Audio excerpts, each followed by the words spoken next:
Jeffrey Deskovich, you have a foundation that looks into miscarriages of justice, and you are a lawyer. We didn't talk much about the death penalty last time, so let's start there. Obviously, as a victim of a miscarriage of justice, I would presume you're not in favor of the death penalty. Correct. So you must have come across in the course of your work a lot of people who were sentenced to death and who actually turned out to be innocent. When were you always an opponent of the death penalty, or did what happened to you push you in that direction?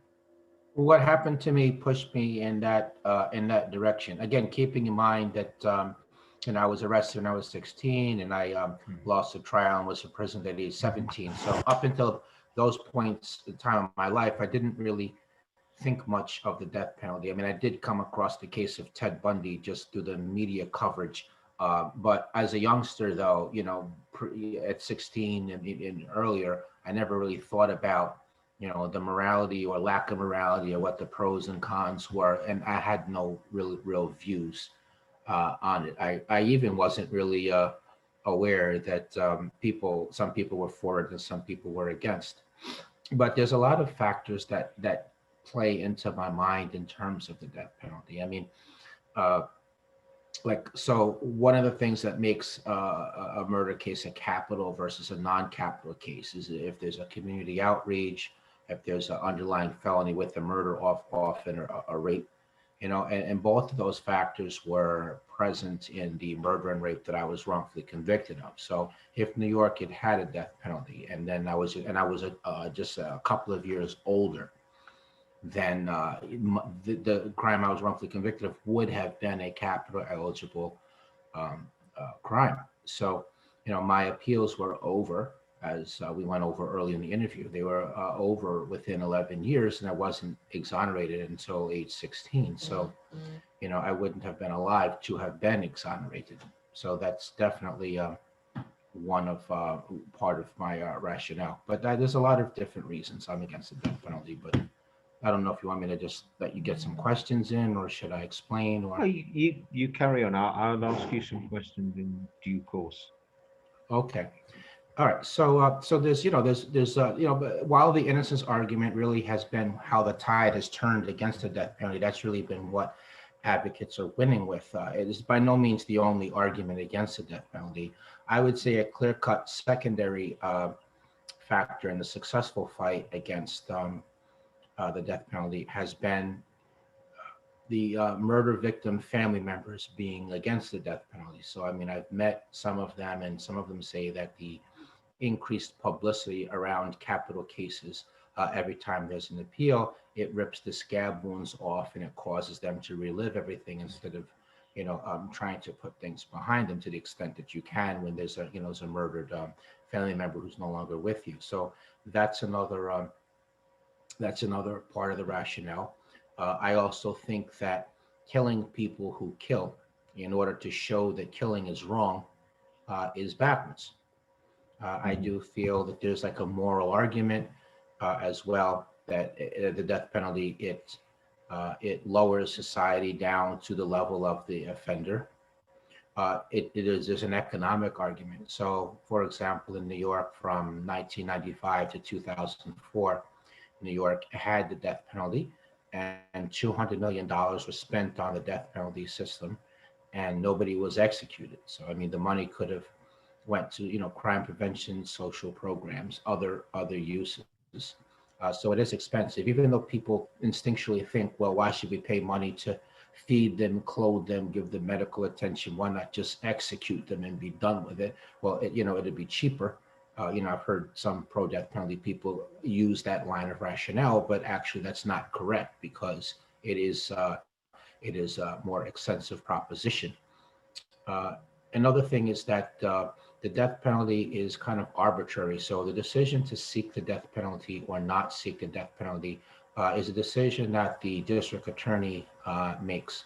And so often it's not really the severity of the crime that is determining who who gets the death penalty, but instead just the personal politics of the local district attorney. So in that aspect of it, if you look at something statewide or countrywide, the death penalty is a bit arbitrary. There's a racial element to it. So if the murder victim is white, then the defendant is more likely to get the death penalty than if the victim was black. And so there's a devaluing of lives there. So there's a racial aspect to it as well. There's clearly a socioeconomic aspect to it. I mean, I have yet to hear or see of a millionaire on death row. So, there is that aspect to it. I do want to quickly add that, I have been, I was part of two successful campaigns that got rid of the death penalty. So in New York, shortly after I was exonerated, three different state troopers were killed in unrelated crimes. And so the pro-death penalty crowd, they were using that as their rallying cry. We need the death penalty is what their argument was, maintain law and order. And so I had been exonerated a few months before. So I was like the moral counterweight, the innocence argument. And so in collaboration with New Yorkers Against the Death Penalty, I engaged in maybe like 40 presentations, up and down New York. And I did a lot of media interviews, and I met with a lot of elected officials. And we were able to stem the efforts at repassage of the death penalty in New York. And then in 2009, working in collaboration with the Connecticut Network Against the Death Penalty, we were able to legislatively repeal the death penalty in Connecticut. So I live in New York, and Connecticut is a border state. It's within like 40 minutes actually of my house. So they parachuted me into key battleground districts. And what I mean by battleground districts is that in any legislative endeavor, there's people that are with you no matter what, there's the people that are against you no matter what, and the fight is in the middle as amongst the electeds. And so they parachuted me into those battleground districts to do presentations and to do media interviews. And I made several appearances at the state legislature, and I testified against speeding up. There was a bill that was considered to speed up executions and limit appeals, and so I testified against those. And I did urge them to eliminate the death penalty. One argument that I want to also mention that actually two other points about the death penalty that I forgot on the front end. In terms of deterrence, so there's a theory that people have in wanting the death penalty. There is a deterrence argument. So that line of reasoning goes that if there is a death penalty, and if a would-be murderer knows that if they go ahead and commit a murder that they themselves may be executed, that will deter them.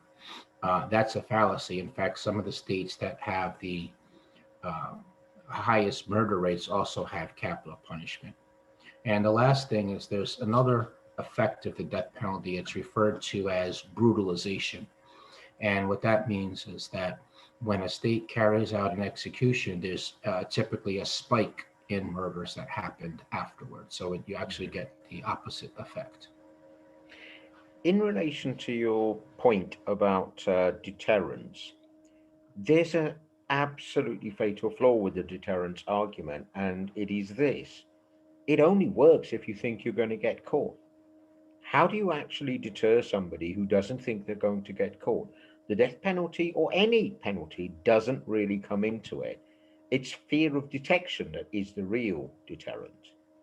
Yes, I agree with you. And I also want to add that I don't think that people who commit murders or other crimes. I don't think for the most part they're stopping to think and making a calculation. And well, if I do this, then this is going to happen to me. I don't think that they're thinking of that. I think a lot of murders are crimes of passion that are just done in the heat of the moment, and so nobody is thinking about what the penalty is. And in the case of a premeditated murder, I mean, you're right. Nobody thinks that they're gonna get caught. But I think that a lot of the crimes that are even charged as capital offenses, so they're only supposed to, by law, they're only supposed to charge somebody with capital murder case, which is a murder charge that carries a death penalty if it's premeditated. They're not supposed to charge for in other scenarios. But even with that, it doesn't it doesn't work out that way. A lot of people are charged with a capital crime that the facts of the case, even assuming the allegations were true, that it wouldn't be eligible, but they don't follow their own. It's another example of not following their own law. I want to mention that there was a study done in which it was estimated that that the 4% 4% capital murder. I think that it's higher than that. Sorry, But it froze for a second. Sure. Yeah, so there was a study that came out in which it was estimated that 4% of the people on death row were innocent. I mean, I think the rate is higher, but even just taking it, that's a very scary statistic, even in and of itself. I mean, I remember when Governor Ryan was the governor in Illinois, and he emptied out all the death row, and he said that. I forgot if he said that there's been 13 executions and 12 exonerations, or if he said 12 exonerations and 13. I forgot which was which, but he said this is no better than flipping a coin. I'm not, none of this is going to happen on my watch. So I really respected him for that decision. There is another thing in Britain, at least, and I believe all over the place, or certainly the biggest example of this was in Morocco. The last execution, I'm fairly sure the last execution in Morocco was of a police officer, a senior police officer, who raped a number of women and kept videos of it. And they finally caught up with him because of his vanity in keeping all these videos. And he was sentenced to death, and a few others were prosecuted and jailed over the cover up of this, but he was actually executed. This is a senior police officer. If you can't deter a police officer with the death penalty, who can you deter with it? Yeah, I would agree with that. Just for context, in the United States, we had a U.S. Supreme Court case in which it was ruled that executing somebody for rape was actually considered to be unconstitutional.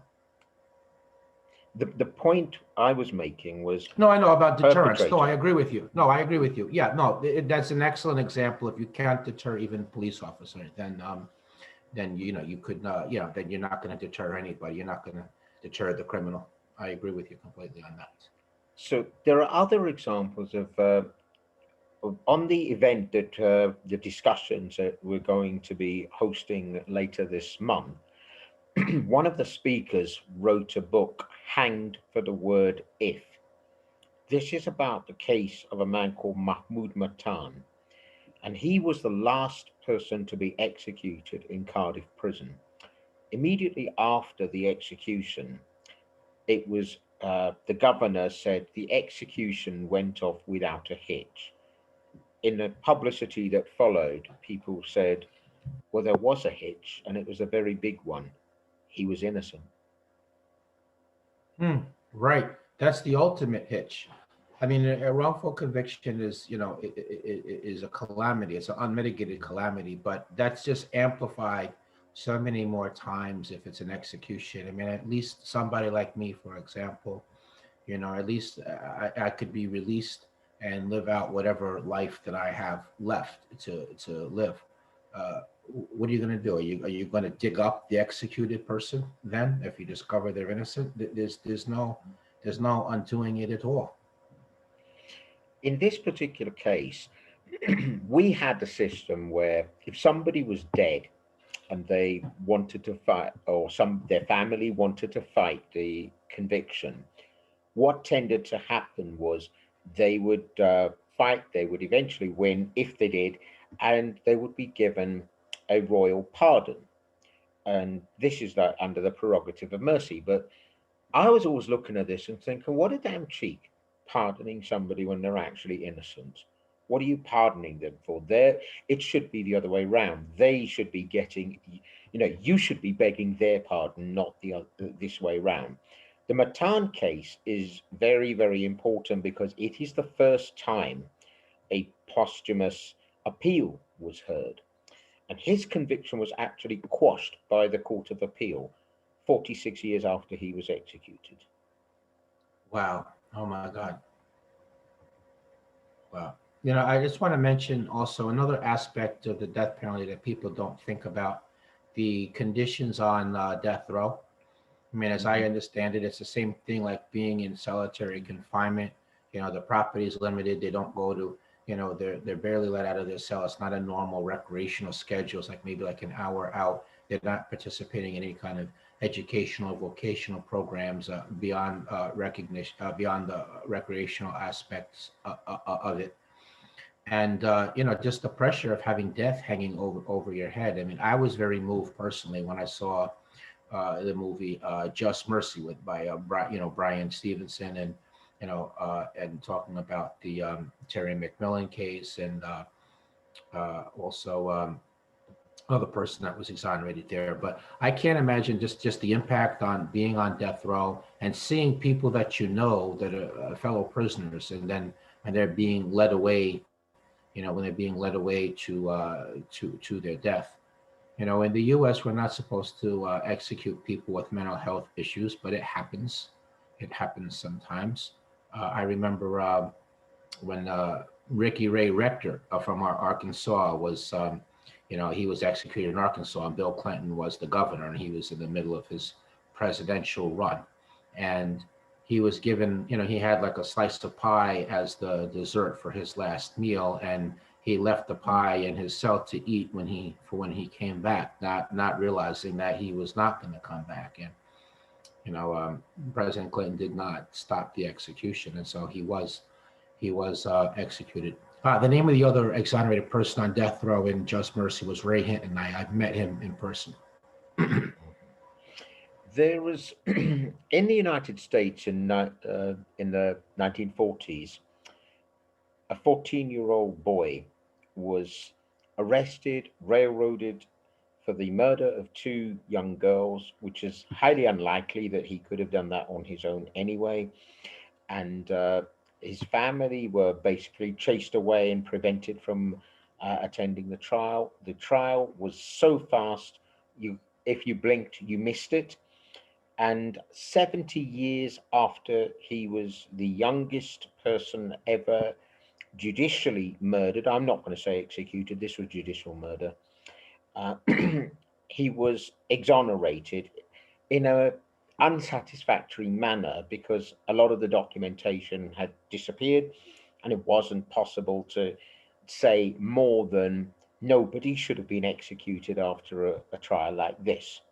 So that case, George Stinney Jr., how important is that in the fight against the death penalty and also against racism? Because it's very hard to believe a 14-year-old white boy would have been treated that way. I think it's the most important example. I think, you know, uh, again, we're talking about an innocent person murdered, then a boy at that, and like you said, I mean, he received the death. I don't think they would have executed somebody that was white. So I mean, that represented the worst amongst the worst flaws in the justice system. Much later, a person you know, Bill Pelkey, Hmm. had lost his grandmother to a horrible murder, and he ended up campaigning to save the life of the person sentenced to death. She too was only 15 years old when she was actually sentenced to death. Is it normal that you can treat children as adults like that?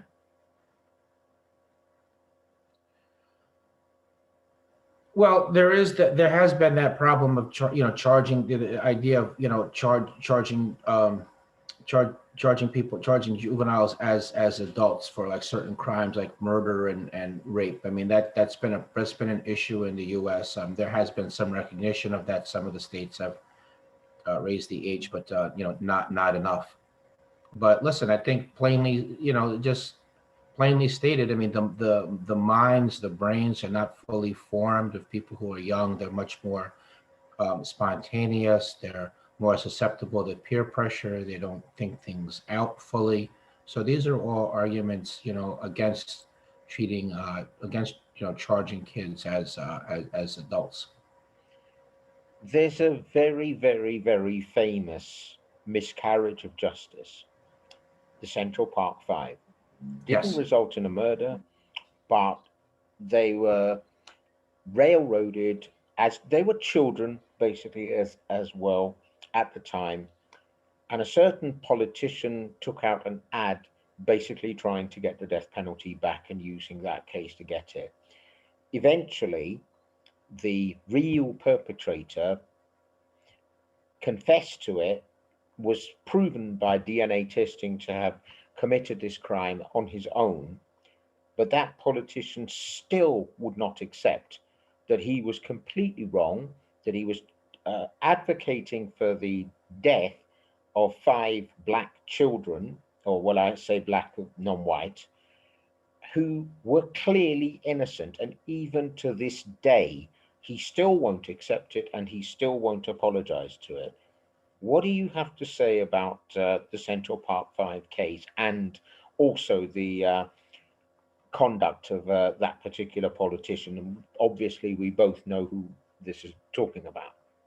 Yeah, we do. Sure. No, I mean, I know the Central Park Five. You know, as you mentioned, were five African American and one Latino defendant, Raymond Santana, and it was a coerced false confession case. No question about it. You know, four of the five have been coerced into false confessions, and they were recorded, and none of them told the same story because they didn't know what happened. They were innocent. And the real perpetrator, serial rapist Matias Reyes, he came forward and he confessed, and the DNA matched him after many years.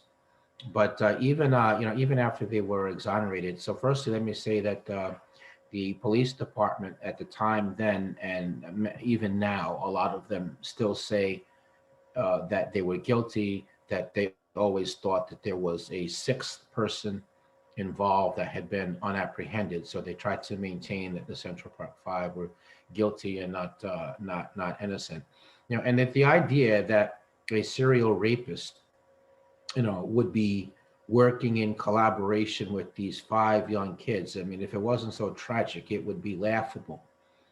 Um, but yeah, the politician, President Trump now, yeah, he did run the full page ads, calling for the reinstatement of the death penalty, referencing that case and referring to, his animals, a wolf pack, and the term wilding. And, it was just a terrible pre-trial, environment. We've talked earlier about the media setting the stage for wrongful convictions. And, and even now he does maintain that that they were guilty. And for a long time after they were exonerated, it took about 10 years for the Central Park Five to finally get compensated. The city would not settle the suit, and that was when the documentary by Jacob Burns, the Central Park Five, it was created, and they did a lot of screenings of that documentary up and down New York State, where a lot of the members of Central Park Five they attended and did the Q&A talkback sessions afterwards, all trying to stem public opinion, public tide, so that they eventually could be compensated. It took 10 years for them to be compensated, so it really took a long time, and so that kind of added insult to injury. And even now, there's aspersions that are cast on him, although a lot less so now because Ava DuVernay also made a series, and the Exonerated Five, which the documentary was good, which it was. I mean, the Exonerated Five is even better, and that's really been widely watched, and I think that that's really done a lot to stem the tide of public opinion. This is Now You See Us. The I'm other, sorry, I meant to say not when they see us. Yeah, it was not right? called. It was yeah. I'm sorry, it was called When They See Us. Yes, that's right. Excuse me. Yeah. That we talked earlier about the Cardiff Five case where there was really no doubt that these men were innocent, but the defense of the police officers charged in it essentially accused them of being responsible for this murder. Essentially, they were put on trial again without the inconvenience of actually having a burden of proof or having to prove it in any way. And these police officers and their representatives laid into these innocent men under the protection of court privilege. They never ever repeated this outside of the court. In the Central Park 5 case, it's slightly different because President Trump didn't do this. His repetition of his accusations against the Central Park 5 wasn't under court privilege. If they were to say this is defamation, would your foundation help and support them if they asked you to take a defamation suit against President Trump or anybody else who was saying they were guilty outside of the protection court? Well, we don't bring lawsuits on behalf of people, so we wouldn't do it for that reason. But I would morally, we would certainly morally support them for sure. Yes, You I know the Central Park Five. By the way, in person. I mean, I've gotten together with them at various innocence events, and I've been on panel discussions, and I've interviewed some of them. So I know them personally. I have the cell phone of some of them as well. if they So asked if they you for wanted our help, moral support, we would give that. But if they came to you and said, "We're fed up of this. We know your foundation can't take the case for us. Do you know somebody who can? Would you use your influence to talk to people to help us to bring a defamation case?" Would you be able to do that yeah, for of them? course. Okay. Yeah, sure. But their status is such from when they see us and the documentary that I think that they have enough stature that they could. I'm pretty sure that they could do that themselves too. But if they asked me for my help, yeah, sure, I would. Now, there are other death penalty cases. I mean, in fairness, let's talk about Kevin Cooper, which is another one, major one.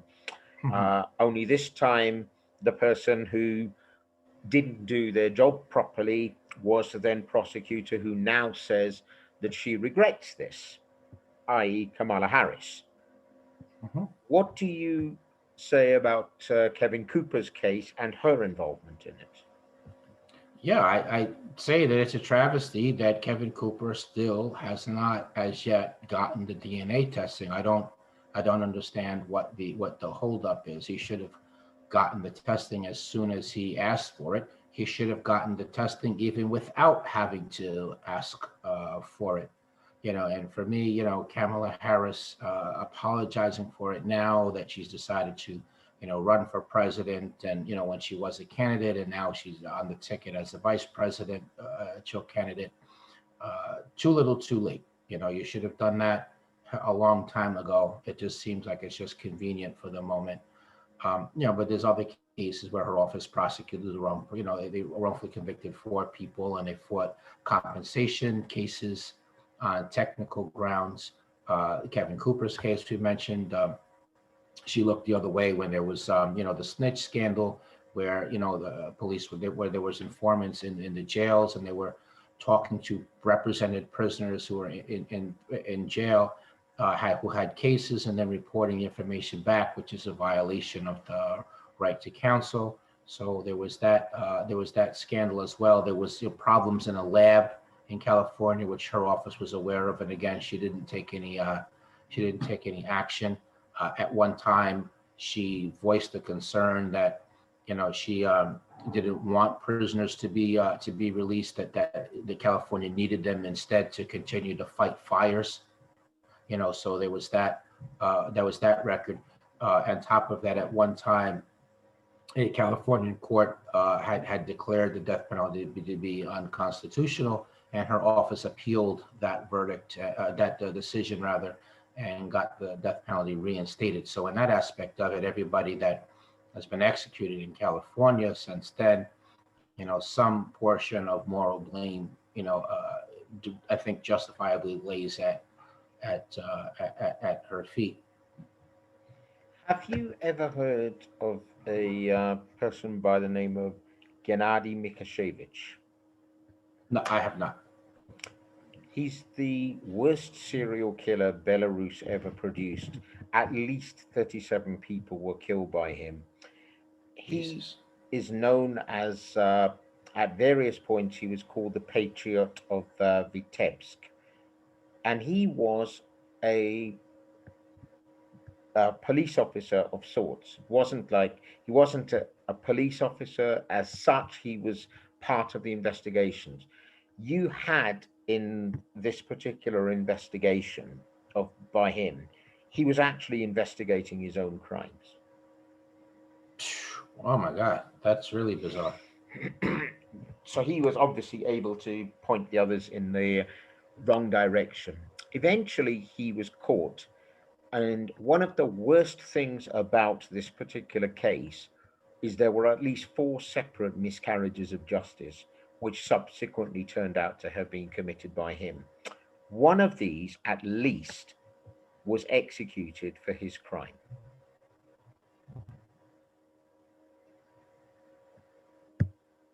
What do you say about this? I mean, that's unspeakable. That's unspeakable. But I think he should be punished the most severe way possible. But I would not say to execute him. He You have to already be has been. consistent and across the board. Yeah, Sorry. right. But you're asking me, what about? Mhm. It's okay. Yeah. What Yeah, happened in this particular case is he was yeah. But raping I'm and killing for a saying long that time. if we make it. Sorry, let me just explain this. He was raping and killing for a long time. And the effect of it was there were four separate miscarriages of justice. One resulted in a wrongful execution, at least, and another one was so damaged it's unbelievable what happened to them. So you have four travesties of justice. They finally catch up with him, and he was executed in 1987. But if you try to find out or talk about this in Belarus, nobody will answer you, even now. I missed some of your question. I'm sorry. Sorry, let me repeat it. Basically, the situation in this particular case is Gennady Mikhailov was effectively a part-time police officer, so he was at some point investigating his own crimes and pointing the police in the wrong direction. In the course of his reign of terror, there were four separate miscarriages of justice, at least, one of which resulted in the execution of an entirely innocent man. Another one, I believe the person was attacked so badly in prison he was left blinded, and the others were badly affected by it. In 1987, Mikashevich was executed. But if you try and talk to anybody in Belarus about this, even the embassy, they won't discuss this at all. What do you think needs to be done in cases like this? Of course, it's way too late for anybody in terms of the victims of this, but the lessons of it are completely ignored because nobody will talk about it. I think that the case should be studied, and there's many different themes and things that could be learned from those cases should be taken from them, and again, just alterations in law and in court procedure and investigative procedure. I mean, I think it's critical to study each wrongful conviction, each injustice, so that we can avoid the same errors from happening in the same way. In the Ukraine, there was another notorious serial killer, Andrei Chikatilo. What is not known so much about it is one of the early offenses committed by him resulted in the execution of an innocent man. This doesn't get dealt with, and one of the things that needs to be said about the execution of that innocent man is that he did have previous form, but the victim's family objected to him not getting the death penalty in the first place, and they campaigned, got him the death penalty, and got him executed, and he turned out to be an innocent victim of it. Wow, I can't. I can't imagine what the psychological consequences of that would be, for that family who, lobbied for his, education, execution, excuse me. That's really that this is like turning out to like a theater of the absurd. I mean, can you top this? Just horrible things where justice has gone wrong.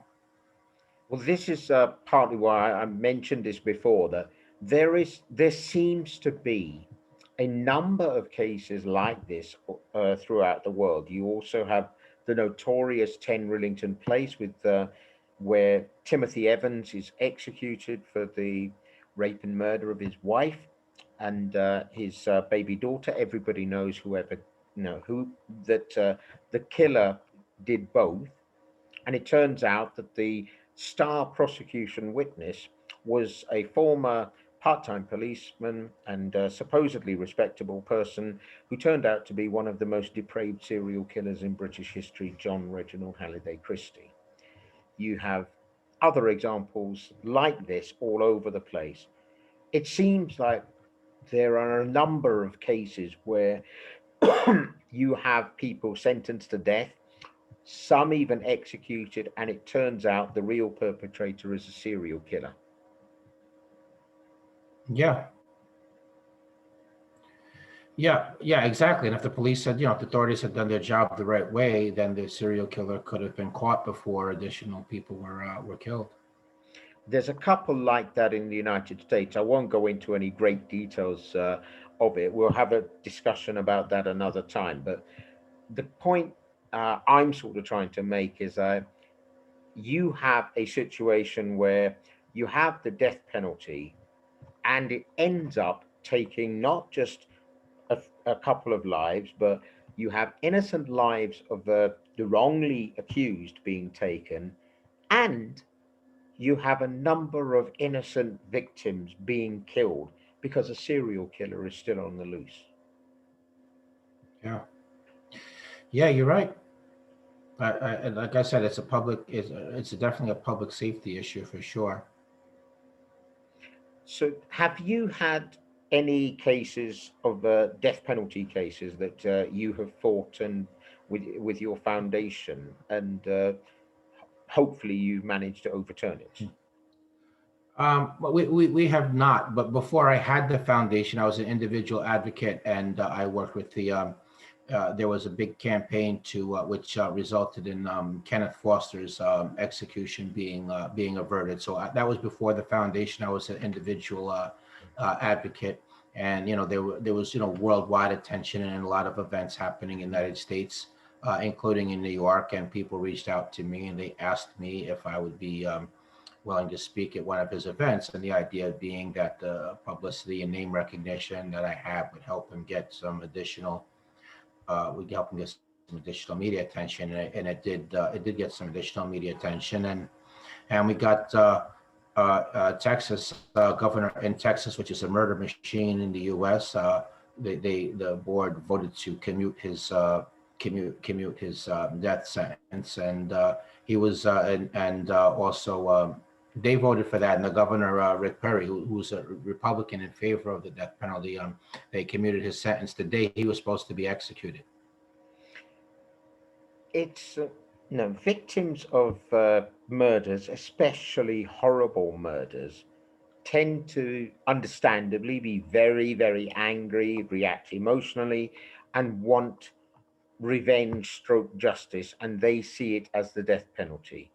uh, will give them some degree of, I won't say solace, I'm not sure exactly what the right word is for this, but they basically want the death penalty. If you don't have the death penalty, what is the solution to revolting crimes and even serial crimes, even exceptionally revolting serial crimes, if you can put it like that? Yeah, sure. I mean, well, I mean that's where imprisonment comes in at. That's where incarceration comes in at. A So lot of what? people that, well, a lot of people are. I mean, where the death penalty is an option, if someone doesn't get the death penalty, they typically are sentenced to life without parole. But which is referred to in some circles as the other death penalty. But honestly, I Mm. mean, I'm really not a favor of life without parole, because again, that doesn't allow for rehabilitation. I think that there needs to be like a case by case evaluation if someone's been rehabilitated, and if there's some type of redemption for them is possible.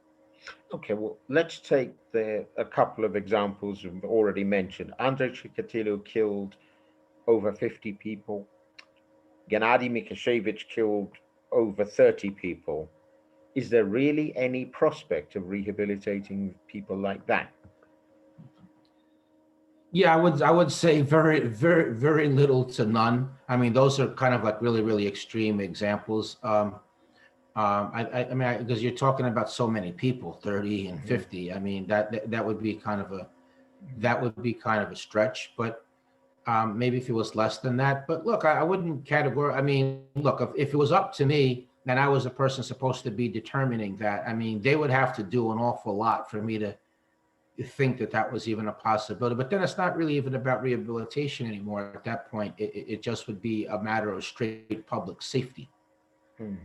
Now, there's some argument over the death penalty in that it is supposed to be for the most heinous crimes. It's for the worst of the worst.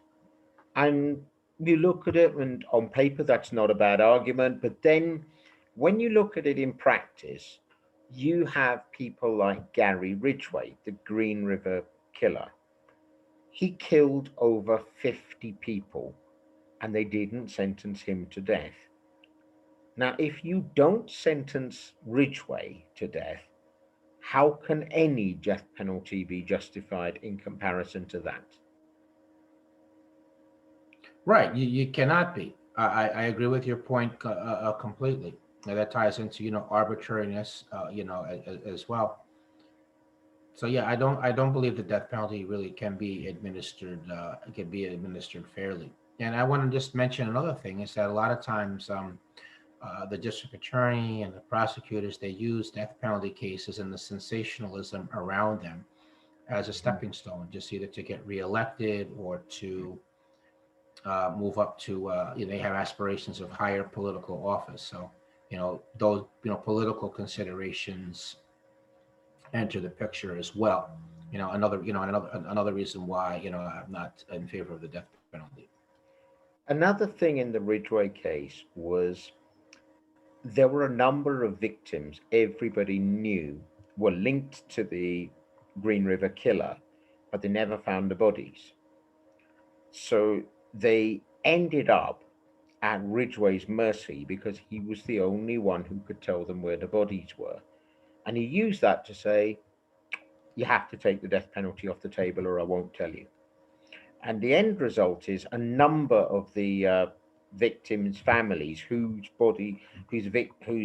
loved ones had been found agreed to take the death penalty off the table in order to give the ones who didn't have the bodies to bury and say their final goodbyes the chance to do so. So the end result is, in a warped and disgusting way, Ridgway's case was basically saying the more you kill, the better the chance of avoiding the death penalty. Yeah, in a way, or the other thing. I mean, it kind of rewarded the evil genius. I mean, for him to even come up with the idea, well, I'm going to strike this deal, and you have to take the death penalty off the table in order so I can tell you where the bodies were, so that the families can give a decent burial. I mean, that's rewarding an evil genius right there. Is what that is. In your work in the foundation, have you taken up any of the death penalty cases? I'm not obviously not. You've already said you haven't succeeded in winning Mhm. any death penalty cases, but do you actually have any on your books or not?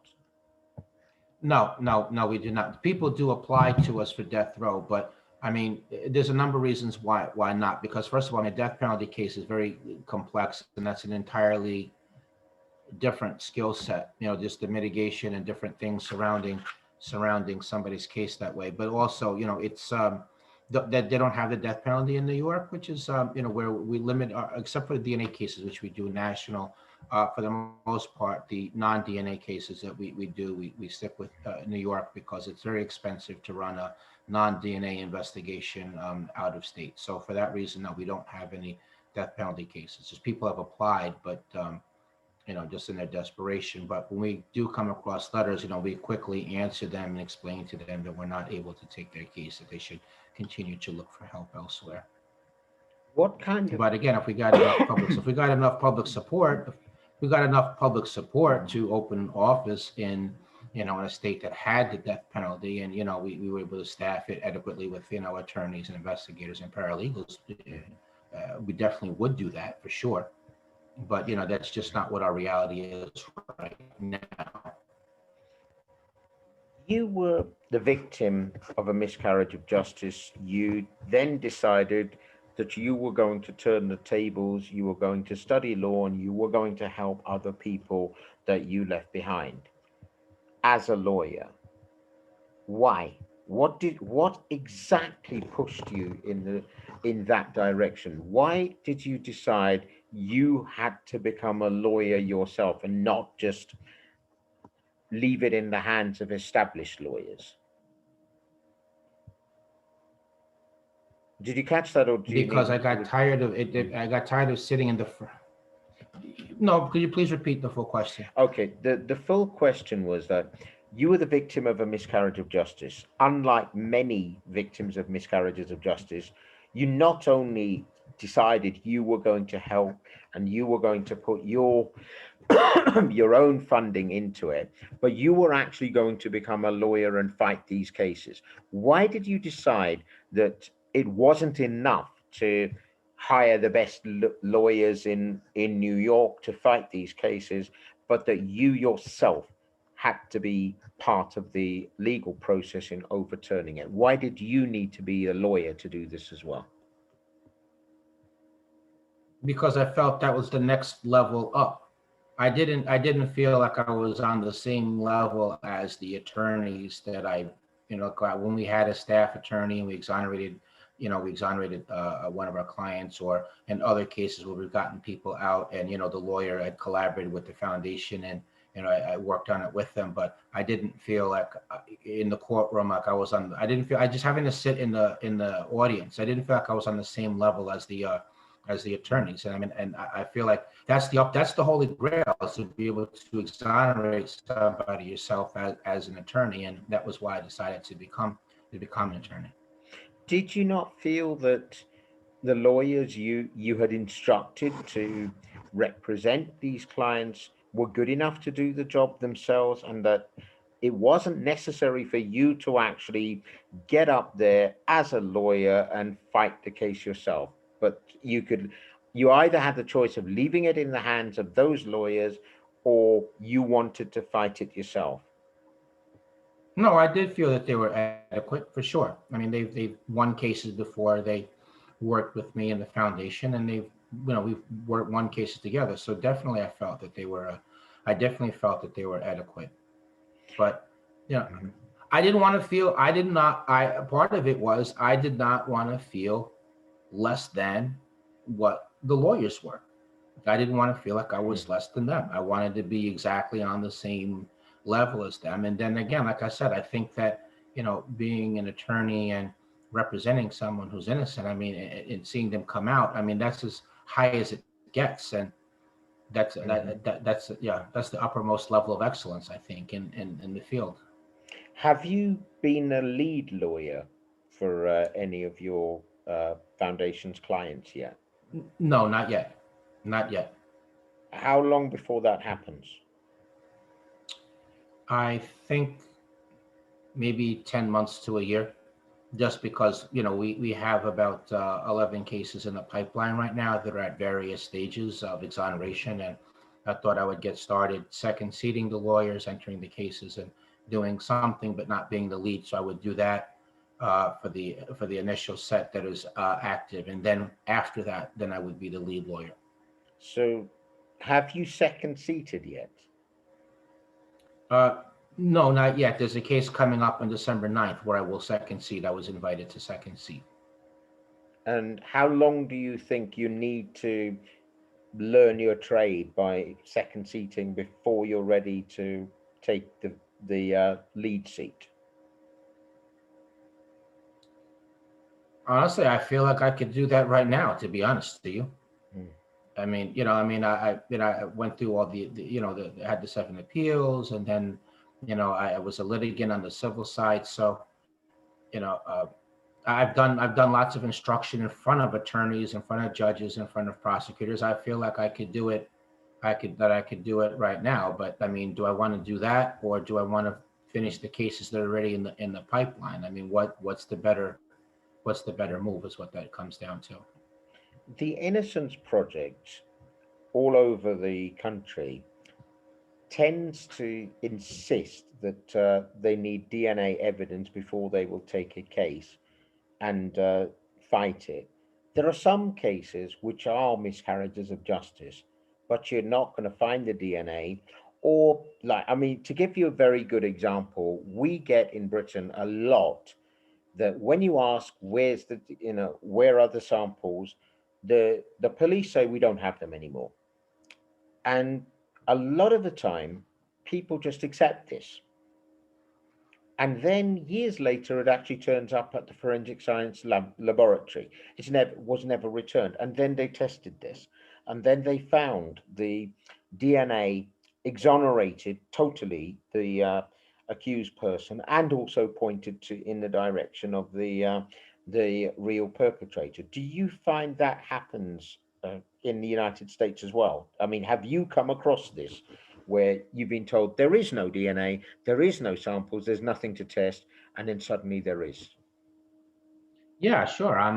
There's another exoneree named Alan Newton, and he was for 12 years. The police told him that they couldn't find the evidence, and when it turned up, it was right exactly where they said it was all along. And he was exonerated. So yeah, that is common.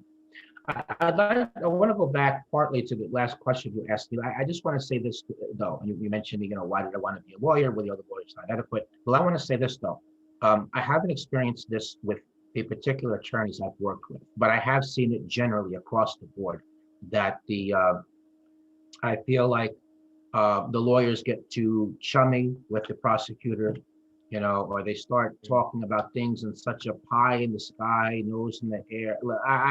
I would be pretty gutsy, And like, for example, if we're talking about, some type of proceduralism, and they mention some procedural thing, I wouldn't start answering them back in a procedure. I would frame it differently. Look, Your Honor, excuse me. My client's claiming innocence. Okay, this is the evidence that claim is based upon. What the prosecution is asking you to do is to put proceduralism over the fact that he's innocent. So is the law made for man, or is man made for the law? If you do this technicality that he's saying, the practical impact is going to be that an innocent woman or an innocent man is going to stay in prison.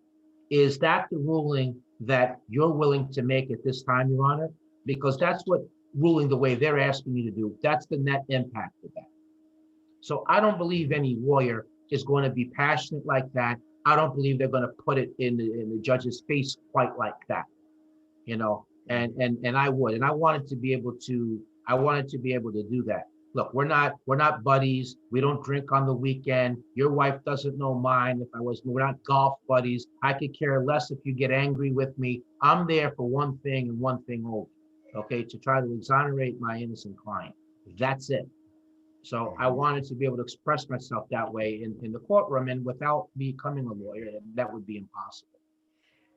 As we were saying before, the Innocence Project has a requirement. I could be Mhm. wrong, and you can correct me, and they can correct No, me. you're But I correct. No, think you're they. correct. You have to have DNA. You're right. You have to have DNA for them. But see, my foundation doesn't do that. We take on Mhm, both DNA and non-DNA cases. And in mhm, point of fact, none of the seven people we've gotten home have had DNA in their case. And in the 11 active cases, only one case has DNA. I feel very strongly that if someone's innocent and there's a way to prove it, that it's mhm. morally wrong to turn away a client simply because it can't be done under a microscope in a laboratory.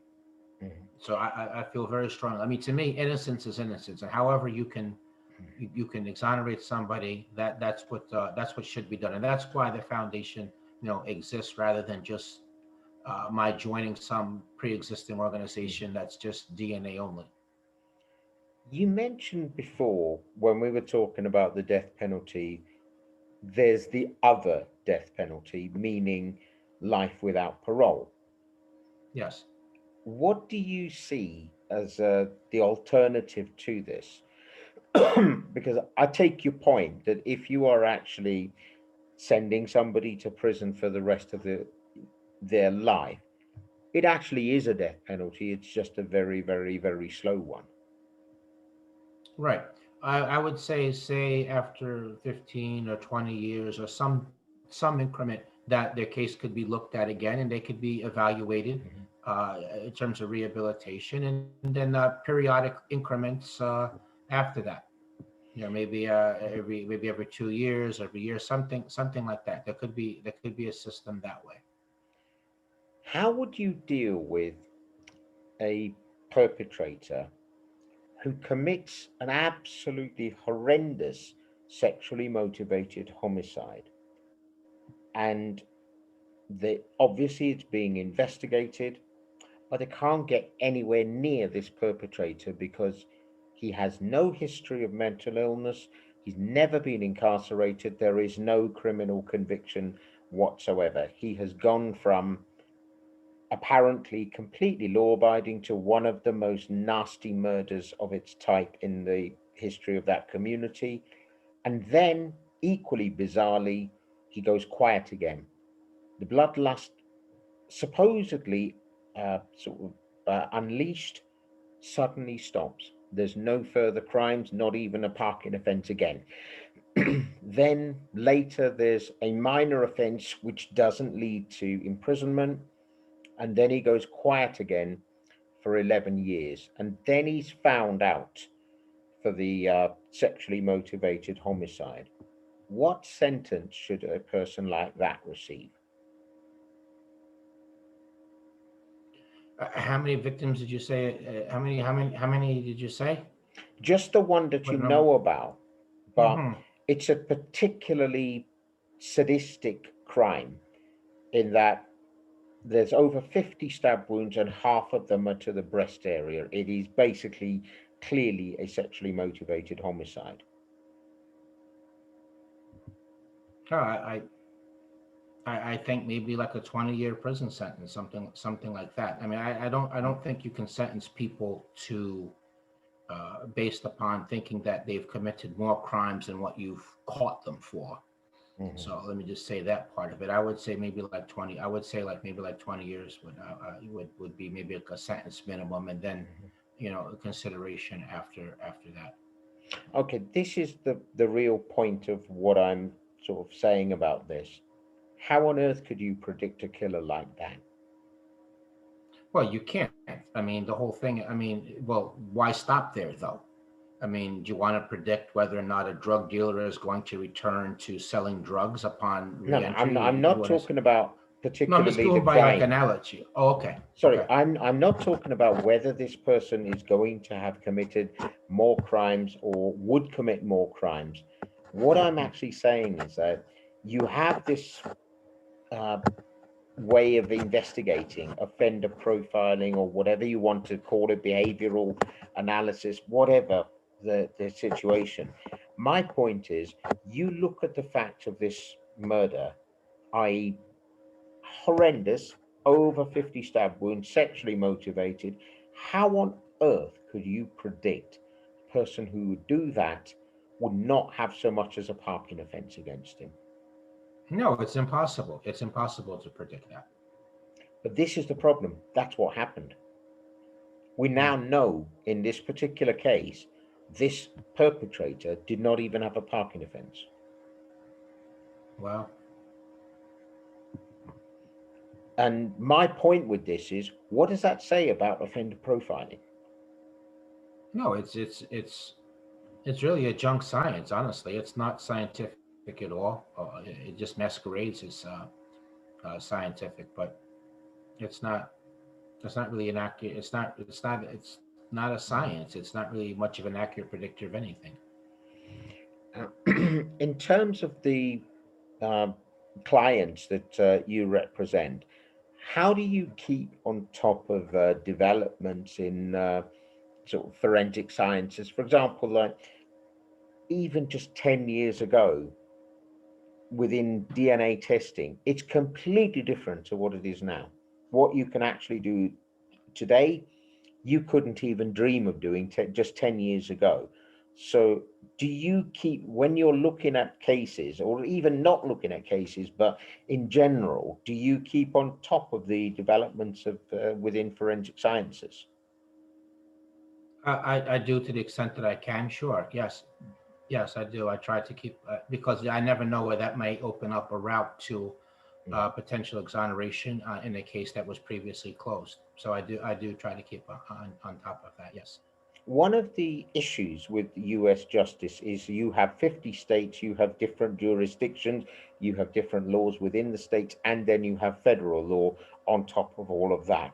How do you keep on top of that? Or, I mean, you did say you were pretty much active In New in New York. York New alone, York. Right. so Yes. it kind of doesn't affect in the way that it could. But what about federal law in Well, comparison to New York? Do you have any of that going on to deal with?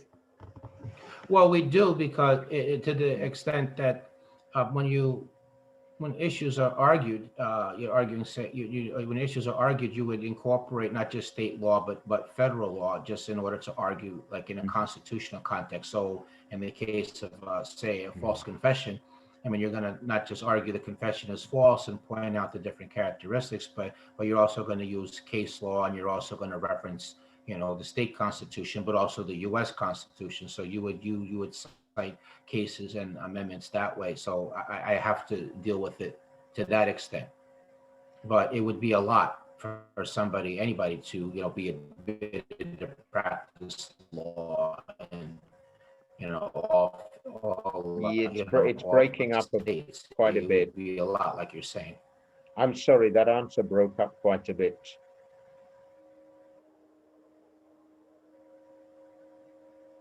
Did you get my response or no? No, it was breaking up quite a lot, so I missed a lot of it.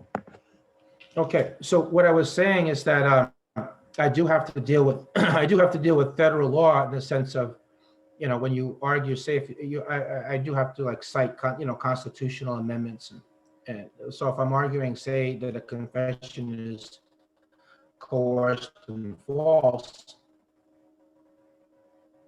beyond, can you still hear me? I can, but it's got your voice has gone very slow. Can you hear me? Yes, I can hear you now. Yes. Okay. Yeah. So what I was saying is I do have to deal with some federal law because when you're arguing innocent defendants' issues, like say if you're arguing the confession was coerced and false, you would have to cite Yeah. arguments as well to preserve their rights. So I do have to deal with the federal law some that way. Now, I'm going to deal with a case in a different jurisdiction. It may or may not be similar to issues you have dealt with, but I'm talking about a case, the Eikenhoff 3. I don't know if you know what I'm talking about or not, but No. Mhm. long story short, it happened during the transition from apartheid to post-apartheid in 19, in 1993. There was an attack on a car which killed three white people and left two white people very badly injured. The APLA, which is the Azanian People's Liberation Army, which is the arm wing of the PAC, took responsibility very quickly. Initially, the police investigating one department, district of it, immediately concluded that the three people subsequently convicted of it were totally innocent and had nothing to do with it, and they didn't pursue it. Case was then taken over by what was then the Brixton Murder and Robbery Squad, and it was under the notorious Charles Landman. Landman took the reward money, offered it to some witnesses, and the amount of the reward and what the witnesses claimed they got didn't tally. There's a one man who I've interviewed by the name of Dumezweni Kulashi. He was an eyewitness, alibi witness, that is. He's an eyewitness to innocence, if you can put it like that. And the reason he knows that these people are innocent is they were at his home working 350 kilometers away from Eichenhof at a place called Wesselbronn. The witnesses, some of them were leaned on and bullied and bribed, and the story of the innocence of the Eichenhof Three didn't come out in the way that it should. But it isn't just a case of, do you believe this witness who says they are innocent? Do you believe the witnesses who say that they gave false alibi and that they're guilty? Or do you believe the one thing that cannot lie? And that is the weapons used in the Eichenhof attack. Because what happened is some people were arrested in possession of guns. These guns were used in attacks before Eichenhof and after Eichenhof. They were arrested in possession of them. The police refused to test the guns in reference to the Eichenhof attack. And there's a very good reason for it. They feared what these weapons were going to say. Trial happens, they're bullied, they're brutalized, and false confessions are extracted from two of them. They are convicted. Two of them are sentenced to death, the third to 17 years in prison or something like that. He was he was 17 at the time, so he didn't get the death penalty under a notorious hanging judge. They appeal, they lose their appeal, they apply to the Truth and Reconciliation Commission and they ask for amnesty. And the TRC says, we can't deal with you. You're not saying you're sorry, you're not apologizing for this, you're asking for amnesty, but you are not following the process. And what comes out of this is the Truth and Reconciliation Commission cannot deal with innocence. It can only deal with people who are guilty saying, we want amnesty. And that leads to reconciliation afterwards.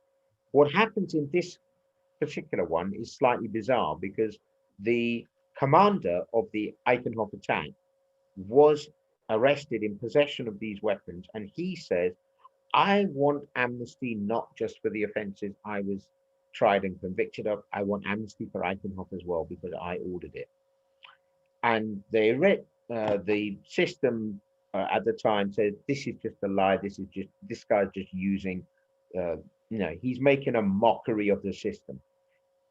The guy insists they test the weapons, and it proves categorically that all three, the ones before Eichenhof itself and the ones afterwards, were committed with the same weapons.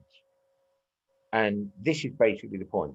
The only way the Eichenhof Three can now be guilty is if the APLA cell gives their weapons to Nkontowe Sizwe, their sworn enemies, who then commit the Eichenhof attack and then give the weapons back.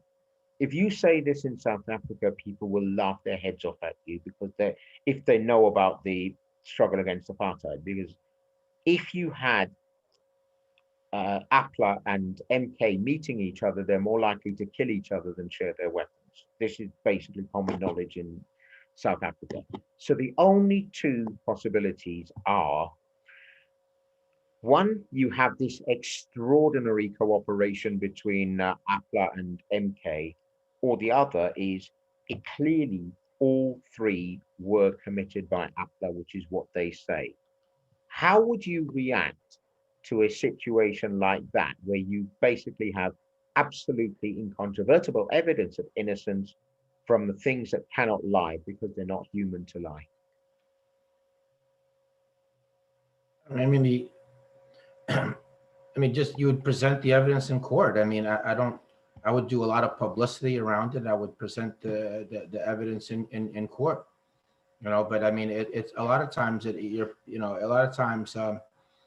it's disgusting sometimes because the government won't concede that people are innocent, and there's all types of bizarre attempts that are made to uphold wrongful conviction, even in the face of incontrovertible evidence of innocence. What's happened in this case is after the Truth and Reconciliation Commission inadvertently destroyed the credibility of the Eichenhoff convictions, there was an appeal.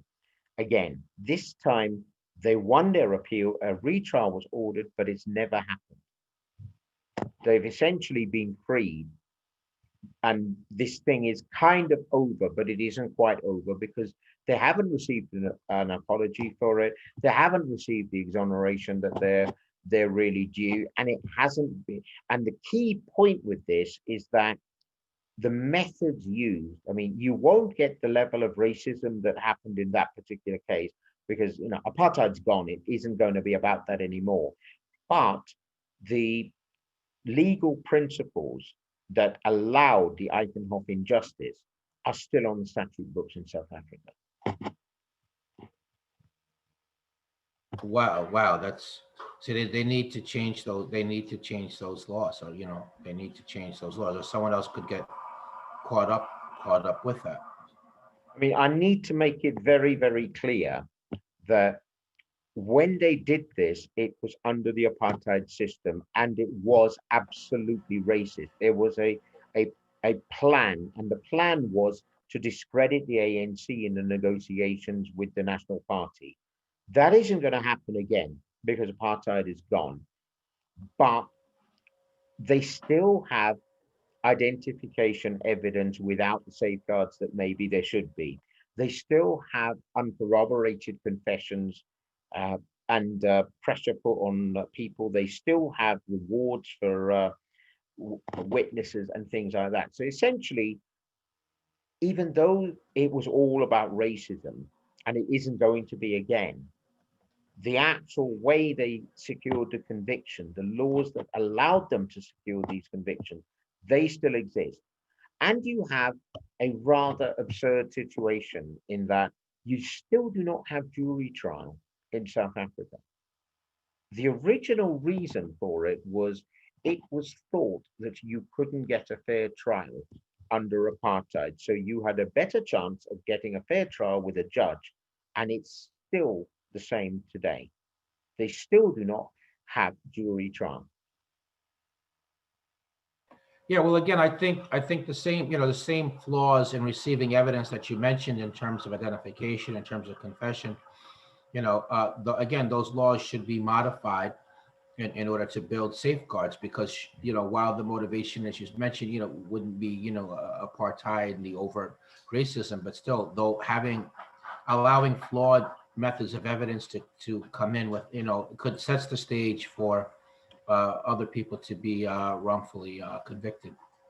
If there were three things that you could change, you were allowed sweeping powers to change three areas in the judicial system as operates in New York, what would they be?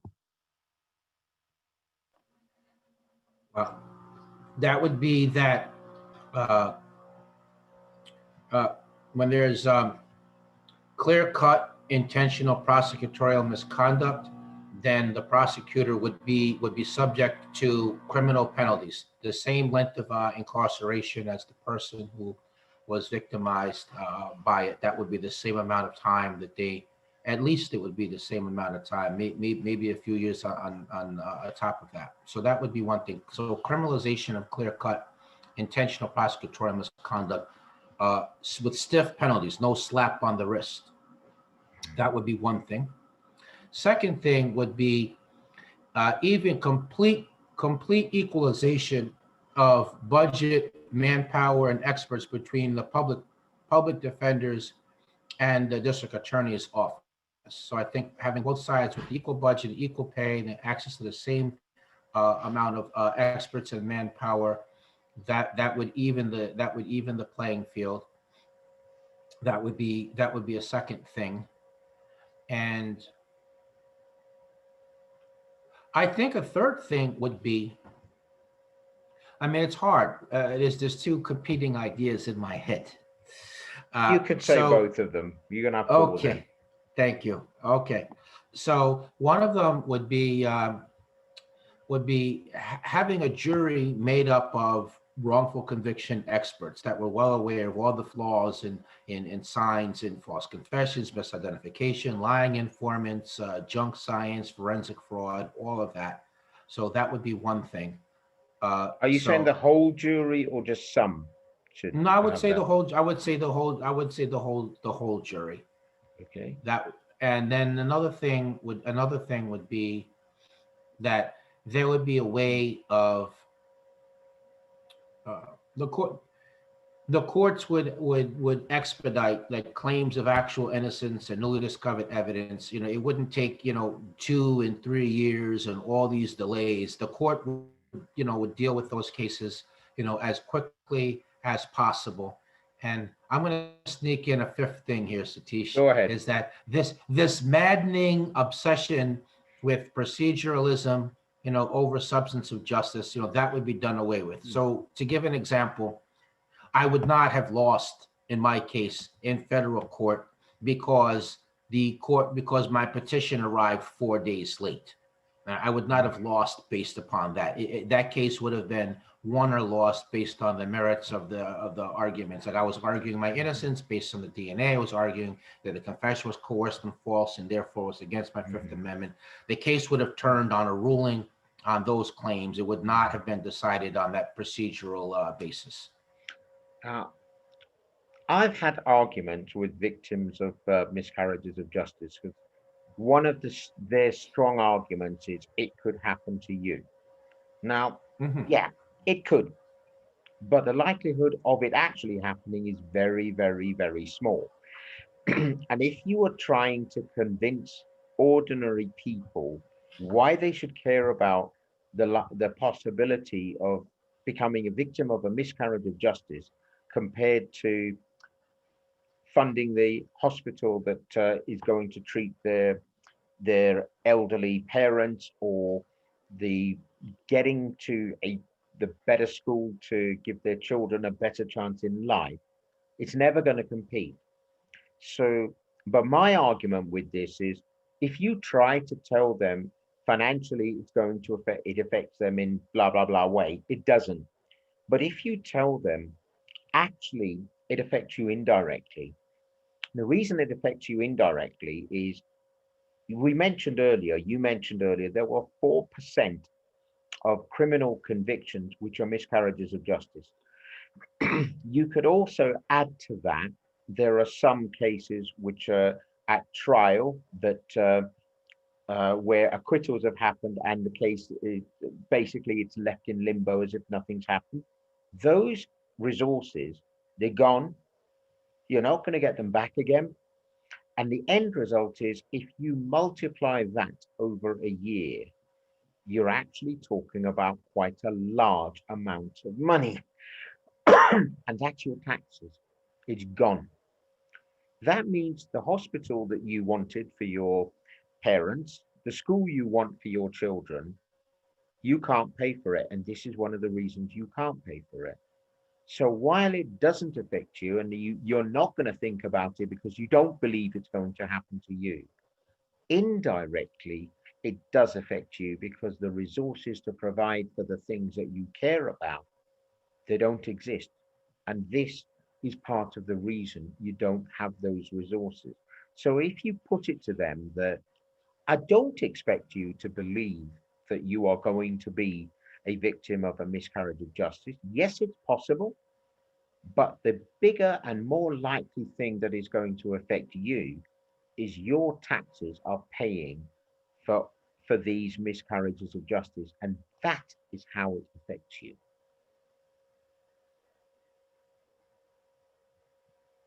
What do you think to that?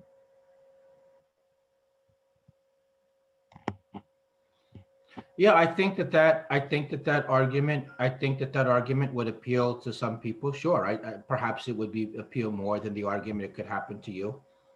So I think that both are good arguments. I do believe that when there's more than one legitimate line of reasoning leading to the same outcome, I do think that it is something strategic to decide which argument to make and to who. I also think that I mean the financial aspect of it. I mean that certainly would appeal to financially conservative people.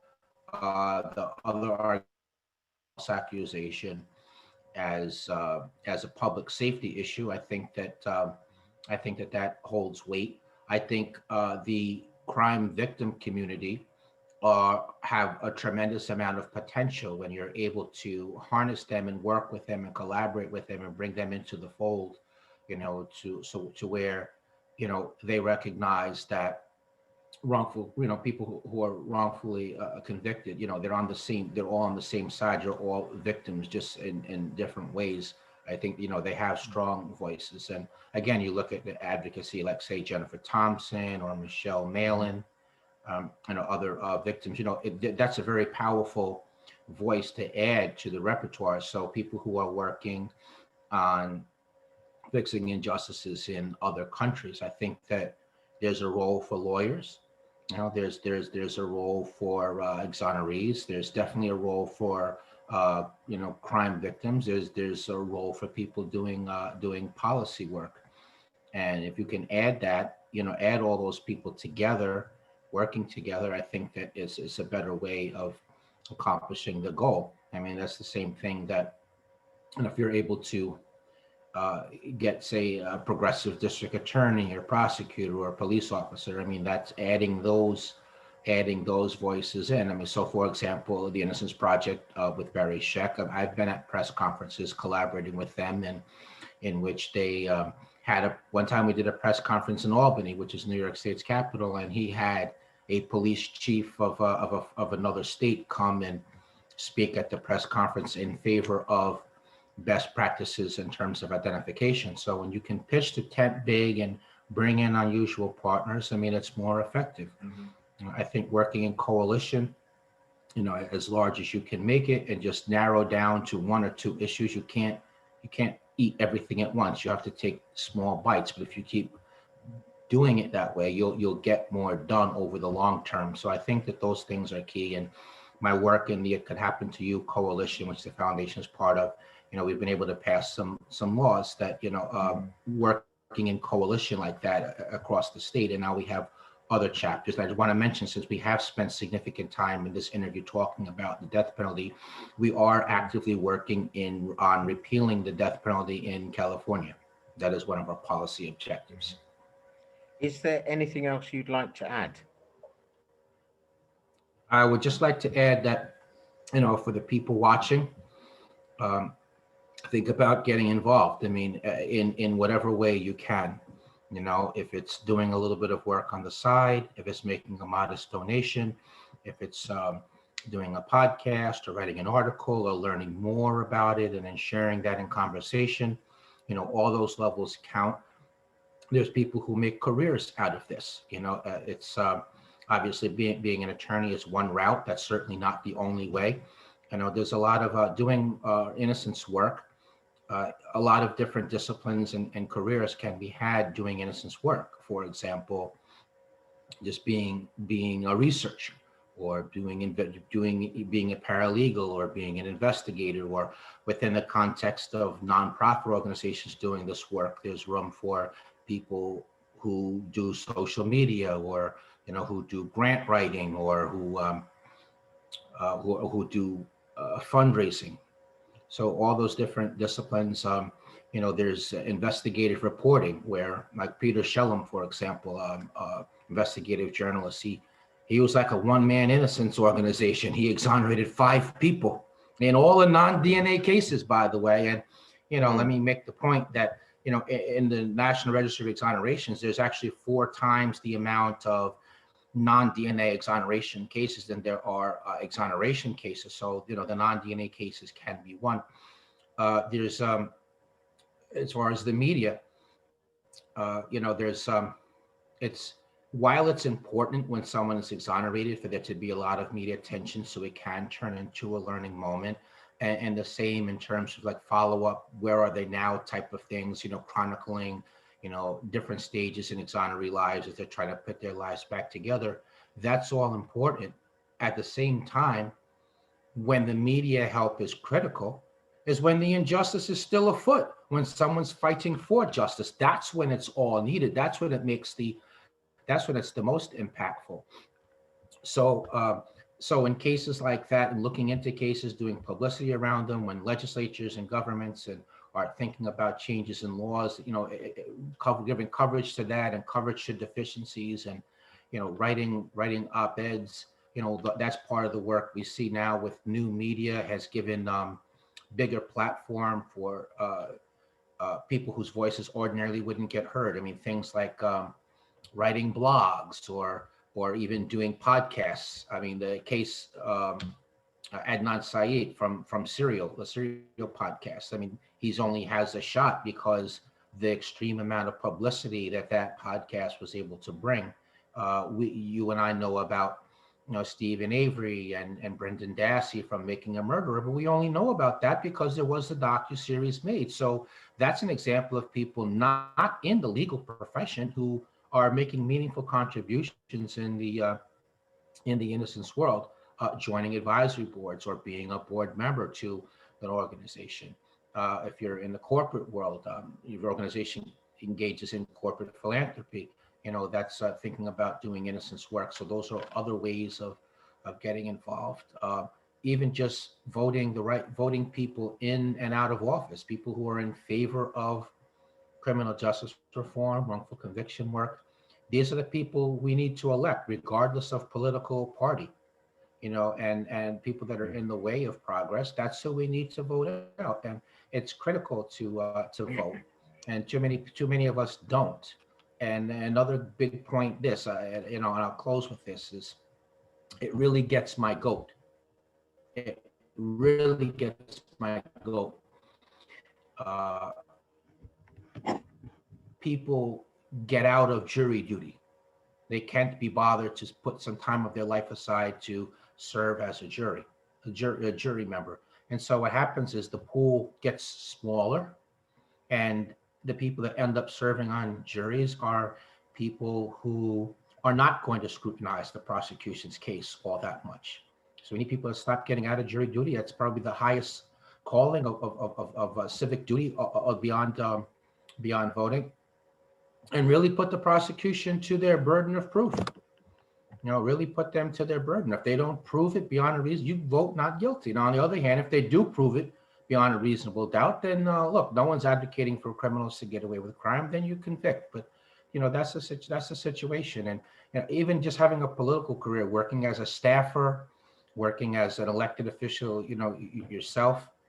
You don't have to be the governor or the president. I mean, even just local legislation, say on a city council level, you can pass a law that in this particular town, our police, we are videotaping in all situations. We are using all the best practices for identification procedures. We are storing evidence in a reliable, retrievable way. So work can be done on that level.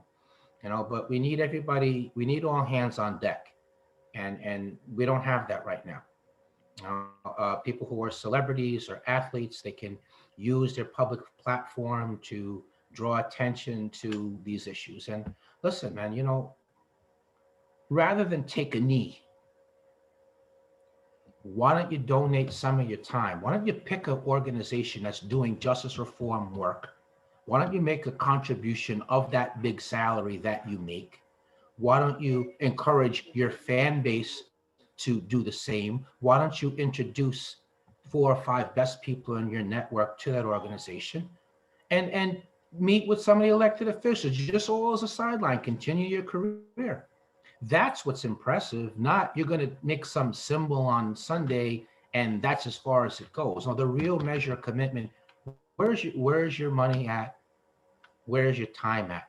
That's what we really need. So that can be done on that level. And celebrities using their social media profiles to promote about wrongful convictions and justice reform and organizations. I mean, imagine if a celebrity decided to do like a 30-second video, and they talk about wrongful conviction, and they talk about the foundation, and I make a brief cameo appearance, and and it's encouraged people sign up for $3 a month on a recurring basis, right? Sacrifice this cup of coffee. Could you sacrifice the cup of coffee once a month in order to free somebody innocent? If you have a lot of people doing that, you can get it done. I mean, that would be like a tremendous type of thing. So things like that. So we all have a way of participating on some level. There's a role for a sociologist or a psychologist. That's how when people with exonerees try to reintegrate into society, they need the mental health services. They need social work type services. So there's, there's part of that. Think about, donating some of your time, whatever your skill is. I mean, if you have a successful mental health practice and your bills are being paid, you have a nice salary, take on some clients for free. Do you have to get paid for every single thing? On the same time, we also can't go in the opposite direction. Every lawyer or every researcher, every expert, we got to stop expecting everybody to do things for free also. I mean, there should be some contribution that way, but at the same time, we have to recognize that the majority of us are not wealthy. We have to pay bills, and the people work for a living. So I think the answer is, expanding the donor pool and raising money so that people can be paid to provide these essential things. So those are all of my thoughts. But listen, what do I know?